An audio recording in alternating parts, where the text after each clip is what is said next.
শান্তি, শুধু ডিস্টার্ব না করলে না। সেটা ভালো করে দেখে নাও কিরকম হচ্ছে, সিপিআর দিতে হতে পারে না ডিপে হচ্ছে, সে অনুযায়ী যা তোমার মাথায় আছে সেটাই করে দাও, বলবে কিছু না। সেটা কি বললেন? রিসাসিটেশন অত কিছু সিপিআর ফুল ফর্ম, সিপিআর লিখে দাও, ফুল ফর্ম বলে নেটে সার্চ করো, করে তুমি দেখে ও নোট ডাউন করে নেবে, ঠিক আছে? সিপিআর।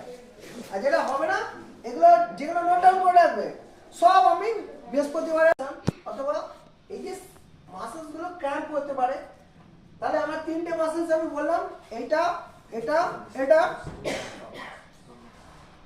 আপারেও একটু হতে পারে, ওটা হলে অত চাপ নেই, একটু সবসময় কুল ডাউন, যাতে warm up and cool down সমস্ত গেমসে কিন্তু বাধ্যতামূলক। তুমি বলবো ওয়ার্ম আপ ঠিকঠাক করে করে তারপরে মাঠে নামো, হয়তো কোনো তাদের ইনজুরি বেশি হয় যেগুলো হঠাৎ করে মাঝখান দিয়ে ছাড়ছে, ওদের মাঠের সাইডে গিয়ে বসে আছে, নামার আগে তুমি যাও ওয়ার্ম আপ করবে, এটা তোমার ডিউটি, ফিজিও ডিউটি। তুমি নামবে নামবে, যাও রেডি হও, ওয়ার্ম আপে যাও, দিস ইজ অর্ডার, তুমি যাও, কোচকে অর্ডার করো ওয়ার্ম আপে পাঠান, ইনজুরি হলে তো আমার ঘরে যাবে, ওয়ার্ম আপে পাঠান, এই দৌড়কে যা, স্ট্রেচিং কর, তোমার দায়িত্ব।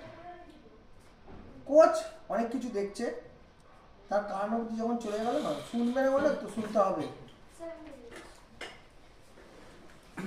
স্যার এক খেলা যাবে, ওইদিকে একটু খেলা যাবে, মানে যখন জাম্প করে পড়ছে হাত এবং নি দুটোর দিকে নজর দিতে হবে, তাহলে নিতে যখন হবে সাধারণত দেখো প্লেয়ার কিন্তু বডি দেওয়ার চেষ্টা করে, বডি হলে বডির অনেক বড় জায়গা, সেই জায়গায় হাত দেয় না, দেখো হাত দিচ্ছে না, বডি দিয়ে দিচ্ছে, সামনে হবে এরকম করে মারতে হবে, করে সামনে যখন বুঝবে না চুপ ঘুরে গেল, যখন তাহলে ওর ওয়েটটাকে কনভার্ট করে নিতে পারে, হয়তো পটকান খেয়ে পড়ে গেল, এই ছোটখাটো এরকম ইনজুরি হতে পারে। নিতে যখন হবে তখন ফার্স্ট চেক করবে, হাত দেবে নিতে, প্যাটলা মোবিলাইজেশন খেয়াল, প্যাটলার উপর ধরে থাকে, ঠিক আছে? কানে স্টেথো নেবে, স্টেথো নিয়ে যদি মনে করো ভেঙে গেছে তাহলে একটুখানি নাড়াবে, কটকট কটকট করছে কিনা,